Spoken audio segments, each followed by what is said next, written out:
कहानी त्रेता युग की है। किसी कारणवश अयोध्या के राजा दशरथ को अपने सबसे बड़े पुत्र राम को 14 वर्ष के वनवास पर भेजना पड़ा।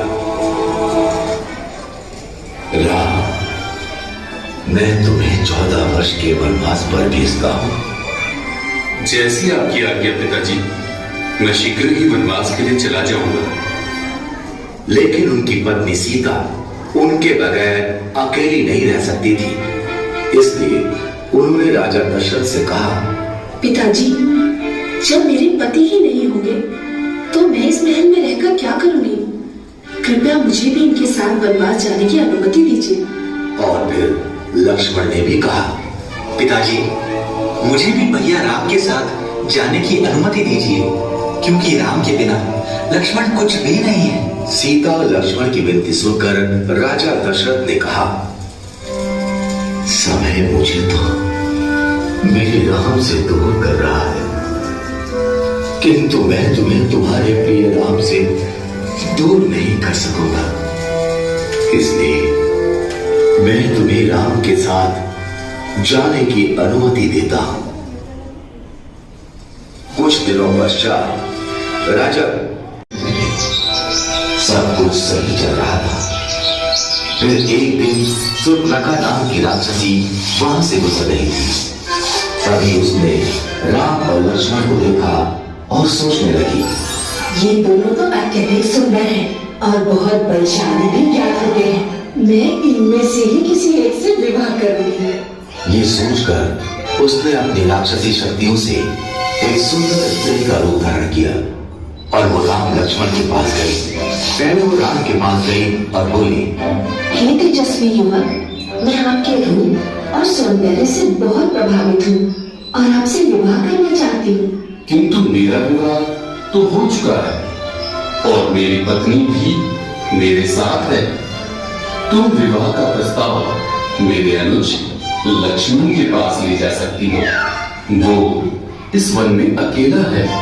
राम के विवाह से इनकार करने पर सुर्पनखा को बुरा तो बहुत लगा, लेकिन फिर उसने लक्ष्मण को देखा और सोचने लगी, इस युवक ने विवाह से इनकार कर दिया तो क्या हुआ?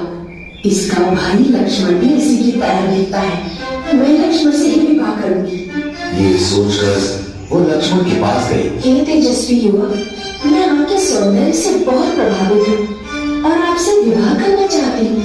मेरा विवाह हो चुका है, इसलिए मैं तुमसे विवाह नहीं कर सकता। किंतु आप इस वन में अकेले हैं और आपको मुझ जैसे सुंदर स्त्री से विवाह करने से इनकार नहीं करना चाहिए। किंतु मैं तुमसे विवाह नहीं करना चाहता। क्यों? क्या आपको मेरा रूप पसंद नहीं आया? ऐसा रूप देखकर तो देवराज इंद्र का भी मन बिगड़ जाए, तो आपका मन कैसे नहीं बिगड़ा? सुर्पनखा की चिकनी चुपड़ी बातें सुनकर लक्ष्मण को क्रोध आ गया और उसने सुर्पनखा के नाक कान काट दिए। नाक कान करते ही सुर्पनखा अपने राक्षसी रूप में आ गई।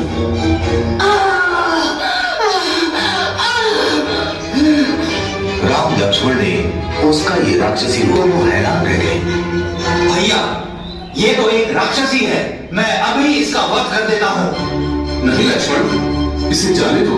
सुर्पनखा रोती हुई वहां से चली और सीधे अपने भाई लंका के राजा रावण के पास पहुंची। उस समय रावण अपने मंत्रीगण के साथ राज दरबार में बैठा था। भैया रावण, देखिए आपकी बहन सुर्पनखा के साथ क्या हुआ। सुर्पनखा, तुम्हारा यह हाल किसने किया? तुम मुझे उसका नाम बताओ, मैं अभी उसका वध कर देता हूँ।